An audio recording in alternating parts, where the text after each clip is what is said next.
c'est qu'en France, l'espace de débat public, l'espace pour la réalisation des droits civiques et politiques est en train d'être réduit.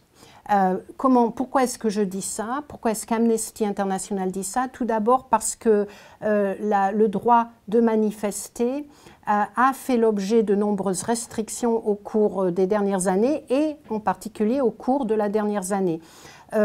Parce que l'utilisation d'armes non létales par la police a créé est la cause de blessures incroyables. La loi de sécurité globale a renforcé le pouvoir des forces de l'ordre, a imposé une forme de surveillance, a contraint les témoins, les citoyens à être beaucoup plus sur leur garde quand ils sont les témoins de violences policières. Il s'agit bien là d'un carton rouge, il s'agit bien là de dire attention, les derniers développements depuis quelques années, en particulier en 2020, vont dans une direction qui est extrêmement nocive, problématique et possiblement même dangereuse pour l'ensemble des droits et libertés en France.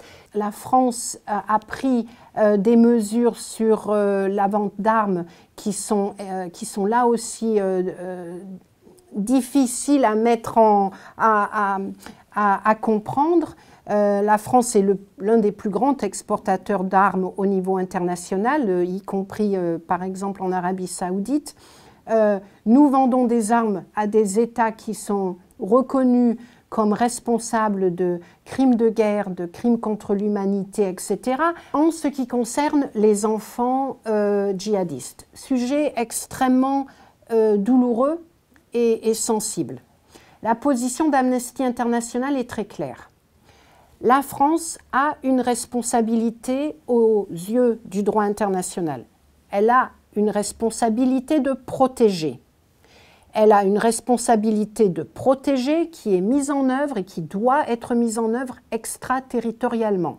Il y a à l'extérieur de la frontière française des Français en particulier dont la vie est menacée, des Français qui pourraient être torturés ou qui sont torturés, des Français qui sont démunis face à des attaques. Il en revient à la France d'utiliser toutes les ressources dont elle bénéficie pour aller sauver ces gens-là.